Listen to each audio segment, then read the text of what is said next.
The Guidelines 02/2022 on the application of Article 60 GDPR, as adopted by the European Data Protection Board, EDPB, on 14 March 2022. These guidelines aim to clarify and provide guidance on the cooperation procedure between supervisory authorities under Article 60 of the GDPR, focusing on the operational aspects and practical implementation of the regulation's provisions. Here are some key points highlighted in the guidelines. One-stop shop mechanism. The GDPR introduced the one-stop shop (OSS) mechanism as a major innovation to ensure the consistent enforcement of GDPR across the EU. The lead supervisory authority, LSA, usually in the member state where the controller or processor has its main establishment, takes a central role in enforcing GDPR for cross-border processing activities.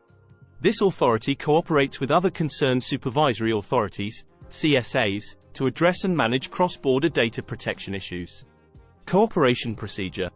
Article 60 GDPR outlines the cooperation procedure between LSAs and CSAs. The guidelines emphasize the importance of mutual understanding and exchange of information to ensure the procedure runs smoothly.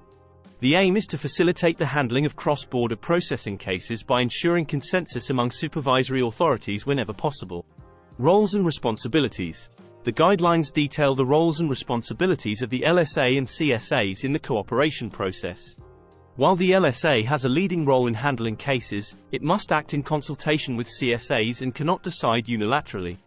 The guidelines emphasize the need for LSAs to proactively share information and draft decisions with CSAs to enable meaningful participation in the decision-making process.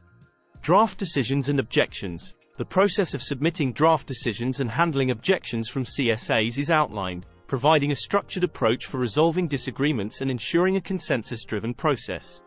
The guidelines recommend practices such as early sharing of investigation findings and preliminary decisions to facilitate consensus and address potential objections efficiently. Final decisions and enforcement.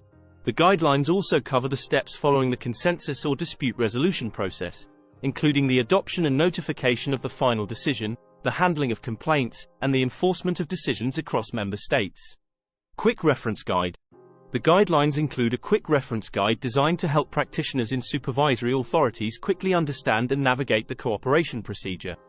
These guidelines aim to enhance cooperation and consistency in GDPR enforcement across the EU, ensuring that data subjects can effectively exercise their rights and that data processing activities comply with the GDPR.